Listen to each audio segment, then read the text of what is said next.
Ito ang isa sa mga most wanted gang sa Pilipinas noong 1980s na pumatay ng mahigit 70 na mga pulis. Sangkot ang grupo nila sa maraming krimen gaya ng pangho-hold up, pagnanakaw at agaw armas. Bakit nila ito ginagawa? Paano nabuo ang kanilang grupo? Papaano sila nahuli?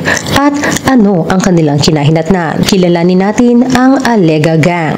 Tara, alamin natin sa history. Wala kaming makitang larawan ni Boboy Alega, kaya gagamitin na lamang namin ang kay Bong Revilla na siyang gumanap sa kanyang karakter. Si Ulysses Boboy Alega ay isang ordinaryong mamamayan mula sa Labangon, Cebu, na mamumuhay ng simple. Isang mabuti at mapagmahal na anak at kapatid, isang responsable at mapagmahal na ama at asawa sa kanyang mag-ina. Gaya ng iba ay sinisikap ni Boboy na kada araw ay may mapakain sa kanyang pamilya ng 3 beses, mabigyan sila ng matitirahan at siguraduhin sila ay ligtas at malusog. Lumalaban ng pata sa buhay si Boboy bilang isang jeepney driver, isang marangal at malinis na trabaho. Nagmamaneho maghapon, tirik man ang araw at madilim ang gabi upang may maiuwing pagkain at kung ano pa mang pangangailangan para sa kanyang pamilya. Pero magiging mapait ang kanyang kapalaran.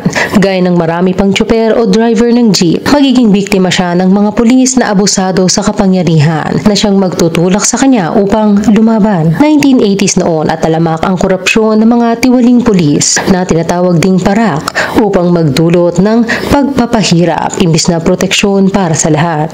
Kasama dito ang extortion, bribery at pangunguha ng protection money o ang tinatawag nilang tong na kilala din bilang kotong. Hindi lahat ng mga pulis ay corrupt, pero sapat na ang dami nila upang maging pabigat sa mga naghahanap buhay ng marangal. Iligal nilang inaabuso ang kanilang otoridad at ginagamit na panakot upang makapangikil, gamit ang banta na sila ay huhulihin at kakasuhan ng paglabag sa batas. Kapag naman sila ay nagbigay ng tong ay makakabiyahe na sila. Sa kwentong ito, maging ang lokal na grupo ng mga kriminal na pinangungunahan ng isang nagngangalang Logan ay may lakas ng loob mamerwisyo at magsiga-sigaan sa kanilang lugar dahil protektado sila ng mga pulis. Kasama sa benepisyo nito ang sarili nilang pangingikil at pangunguha ng protection money, pati na rin ang pang-aabuso gamit ang kanilang presensya. Paborito nila ang magsiga-sigaan at mang-intimidate ng kanilang mga mapagtitripan. Isang araw noong taong 1985, kakasimula pa lang ni Boboy sa pamamasada ay hinarang na siya ng isang parak na humihingi na agad ng lagay, ngunit wala pang maibigay si Boboy dahil kapapasada pa lamang niya. Pero walang kwenta ang dahilan niya sa parak at kinuha nito ang kanyang lisensya. Kinabukasan, pinahirapan pa siyang bawiin ang kanyang lisensya na halos naubos na ang kanyang araw sa pag-aasikaso. Kailangan pa naman niyang bumiyahe upang may makain ang kanyang mag-ina at malapit na din ang bayad ng kanilang renta sa bahay. Dagdag pa dito ay kailangang patingnan sa doktor ang kanilang anak. Kaya napakalaking bagay ang isang araw na wala siyang kikitain, pero nagtitimpi siya dahil may pamilya siyang kailangang balikan. Mahirap na ang mapagtripan. Hindi nagtagal ay makakaengkwentro naman ni Boboy si Logan at ang grupo nito nang kumprontahin ng mga ito ang kanyang kaibigan habang kumakain sila sa isang karinderya. Pinagbibintangang ibiniyahe ng kanyang kaibigan ang jeep na dapat ay sa kagrupo nila. Paliwanag ng kanyang kaibigan ay iyon daw ang ipinapasada sa kanya. Ngunit hindi nakinig sila Logan at patuloy sa kanilang pang-i-intimidate. Sinubukan ni Boboy na mamagitan at maayos sana nang mapayapa ang nagbabadyang gulo. Pero hindi umuurong si Logan. Lalo siyang nagalit at nagpakasiga hanggang sa nauna na siyang magbitaw ng kamao at napilitang gumanti si Boboy upang ipagtanggol ang kanyang kaibigan. Sa huli ay natalo si Logan at umatras sila sa laban. Nasaktan ang kanyang ego. Si Boboy kasi ay kilala din bilang malalapitan at maaasahan ng kanyang mga kaibigan na natatanging may lakas ng loob na mga tuwiran o di kaya'y lumaban sa mga tiwali at abusadong presensya. Hindi magtatagal ay pag-iinitan na si Boboy ng grupo nila Logan at pati trabaho niya ay ginugulo. May pagkakataon pang ninakaw ang stereo ng jeep na kanyang minamaneho dahilan upang hindi pumayag ang operator o iyong nagpapahiram ng jeep pampasada na bumiyahe si Boboy kapag hindi niya ito napalitan. Isang malaking dagok sa pinansyal na aspeto ito dahil kailangan niyang mamasada upang kumita. Pero lagi naman siyang sinasabotahe ng mga siga at tiwaling parak. Gayunpaman, hanggang maaari ay iiwas ng gulo si Boboy. Pero hanggang saan ang hangganan ng panunulak ang kayang tiisin ng isang tao? Nang hindi masapatan sa kanilang panggugulo bilang tuta ng mga abusadong para, ay ipinatawag sa presinto si Boboy. Doon ay walang karapatan niya ang inirespeto. Basta reklamo ni Logan at ng pulis nitong kasabwat ay diretso si Boboy agad ang may pagkakamali. Habang nasa presinto ay dumanas ng pagpapahirap si Boboy sa kamay ng mga parak doon. Pero sa kagandahang palad ay nakalaya siya. Wala naman din kasing matibay na kaso laban sa kanya. Dito na napuno ng galit si Boboy laban sa mga tiwaling parak at mga tuta nito. Namuo ang pagnanais sa kanyang labanan, maghiganti at wakasan ang kasamaan ng mga ito. Nakaisip siyang bumuo ng grupo ng mga kapwa niya na aagrabyado ng bulok na pamamalakad ng mga parak na dapat ay pumoprotekta sa kaligtasan ng mga tao at siyang nagpapatupad sana ng batas. Sa tulong ng kanyang nakababatang kapatid na si Edgar at kaibigan nitong gang ay bumuo sila ng grupo at nangalap ng mga armas. Isa sa mga ito ay si Eliazar Tabar alias Eli, Johnny Sanchez, Rolando Montero at isang alias King Kong. Siyempre, ang naging leader nila ay si Boboy at tinawag ang gang nila bilang Alega Gang. Agad nilang nilabanan ang grupo ni Logan na madali lang nilang nasugpo. Sumunod ay ang mga tiwaling parak na ilang beses nilang nakaka-shoot out. Ipinagtanggol din ng Alega ang mga nambabasto sa kapatid na babae ni Boboy na sinasabing uubusin nila ang grupo ng kanyang kuya. Umikot din sa mga barangay hall ang Alega Gang at pinagbabaril ang mga bintana nito. Unti-unti ay dumadami na ang kanilang miyembro na sumasapi at hindi nagtagal ay magiging numero 1 sila sa pinaka-hinahangaan at pinaka-kinatatakutang gang sa Cebu. Hinahangaan dahil minsan ay nagbabalik pa rin sila sa mga kapuspalad at dahil nga kinalaban nila ang mga tiwaling pulis ay nagiging protection din sila. Sinasabing itinutumba din nila ang mga nababalita nilang kurap ng mga lokal na opisyal. Kinatatakutan naman sila dahil maging sila ay nagsimula na ring masangkot sa krimen. Saan nga ba naman sila kukuha ng pera o panggastos sa kanilang pang-araw-araw, pati na ang mga kagamitan nila? Naging gawain na nila ang magnakaw at mang-agaw ng armas. Bukod kasi sa kamao ay usong-uso noong panahon na iyon ang magdala ng baril bilang proteksyon at intimidasyon. Madalas silang nasasangkot sa gulo. Rambulan dito, rambulan doon, lalo na at pinaghahunting nila at itinutumba ang mga may atraso sa kanila. Sinasabing mahigit 70 na tiwaling pulis ang kanilang naitumba at dahil sa gulong kanilang kinasasangkutan ay madalas silang nagiging laman ng lokal na balita sa pahayagan at radyo. Labis na nabatiko sa mga pulis dahil wala silang mahuli ni isa sa mga miyembro ng Alega na ngayon ay tila converted na bilang mga tulisan. Bumuo ng task force ang militar na nooy kilala bilang Philippine Constabulary pa ng Cebu upang tugisin ang mga miyembro ng Alega Gang. Naglabas din di umano ng 50,000 pesos na patong sa ulo ni Boboy Alega na noong panahong iyon ay napakalaking halaga. Ayon sa isang inflation calculator ay nasa humigit 416,000 pesos sa value ng pera natin ngayon. Halos 2 taon bago matsyempohan ng mga pulis ang grupo ng Alega sa isang pagtitipon. Sinasabing ito ay kaarawan ng miyembrong si Eli sa May Labangon ay sinugod sila ng mga pulis. Pero nanlaban ang grupo at nagkaroon ng isang shootout. Dahil nasupresa sila ay nagsitakbuhan na ang mga miyembro ng grupo. 2 sa mga miyembro nila ay nahuli at napatay habang ang iba ay nakatakas.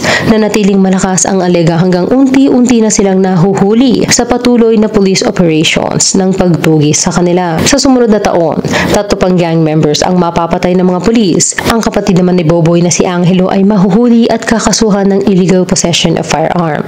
Dumating ang puntong si King Kong at Boboy na lamang ang natira at napagdesisyon na nilang maghiwalay na lamang muna.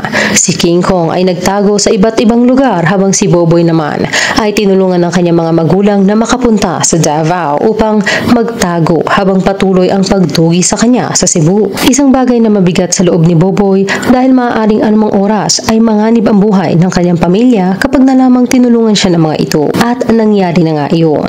Minsan, bago po sila simulang malagas mula sa panghuhuli ng mga pulis ay pinuntahan na ng mga ito ang kanyang mag-ina sa kanilang bahay. Ang kanyang asawa at anak lamang ang kanilang dinatnan doon. Hinulunghog ang buo nilang bahay at nang hindi makita si Boboy ay ay ininterrogate ang kanyang asawa habang nagbabantang sasaktan ang kanilang anak kapag hindi siya nagsalita.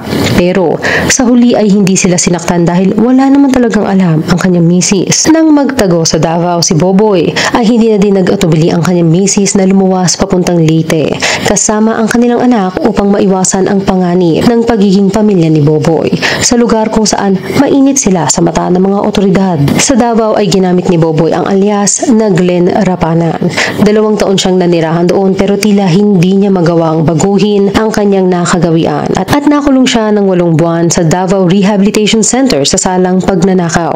Marahil hindi siya na-trace sa kanyang pangalan dahil gamit niya ang kanyang alias at hindi pa ganoong kaganda ang census ng mga birth certificate sa Pilipinas, lalo na sa mga probinsya. Nang lumaya na siya ay agad siyang pumunta ng Cebu dahil tingin niya ay humupa na ang init sa kanila ng mga pulis. Dito na niya dinatnan na wala ng tao sa kanilang bahay. Umuwi na pala ang kanyang asawa sa Leyte. Pinuntahan niya si King Kong sa pinagtataguan nito at matapos magkamustahan ay nag-usap silang magsimulang magplano kung papaano nila ilalabas ang kanilang mga kasamahan na nasa bilangguan. Pero natunugan ng mga pulis na sila ay magkasama at pinalibutan ang bahay na kanilang tinataguan. Sinubukan ng dalawa na tumakas at nakipagbagbakan muli ng baril. Nasugatan si King Kong at maya-maya ay nakiusap na rin mula sa labas ang kapatid ni Boboy.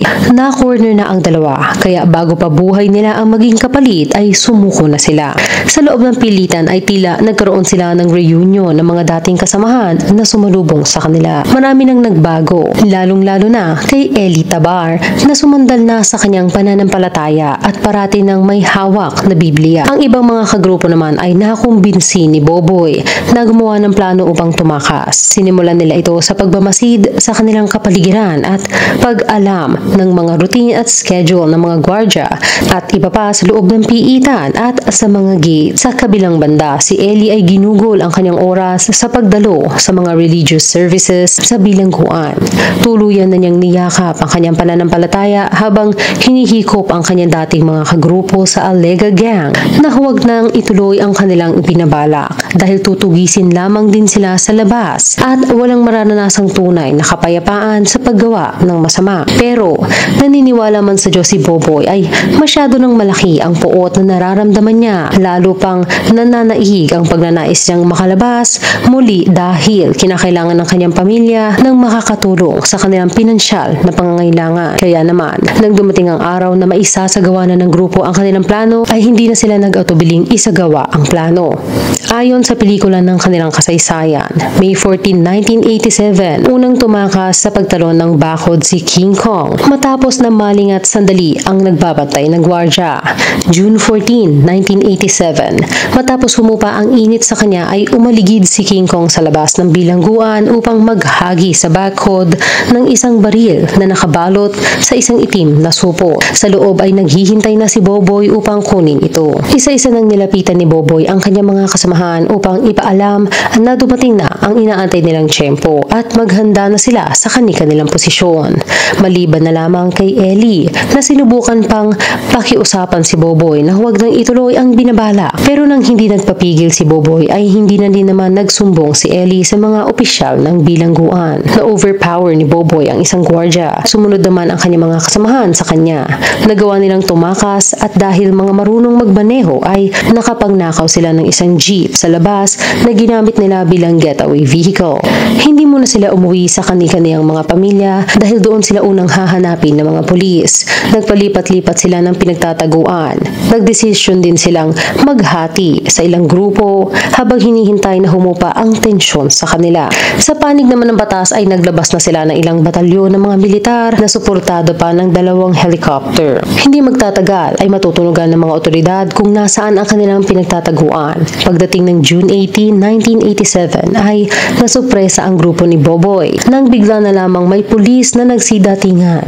Sinubukang tumakas ng grupo at manlaban papuntang Kakahuyan pero unti-unti ay napalibutan sila. Wala din silang takas dahil may nakabantay sa himpapawid. Tumagal ng halos 2 oras ang bakbakan sa pagitan ng otoridad at ng grupo ni Boboy. Sa huli ay karamihan sa Alega Gang ay napatay sa engkwentro kasama na ang kanilang leader na si Boboy kasi nasabing ginamit ang huli niyang hininga upang tawagin ang pangalan ng kanyang ina. Ang mangilang-ngilang nakatakas ay napatay sa mga follow-up operation ng militar. Gaya ng iba pang nag-iwan ng marka sa kasaysayan dahil sa kakaiba nilang tapang, mga ginawa o kaya naman ay kwento.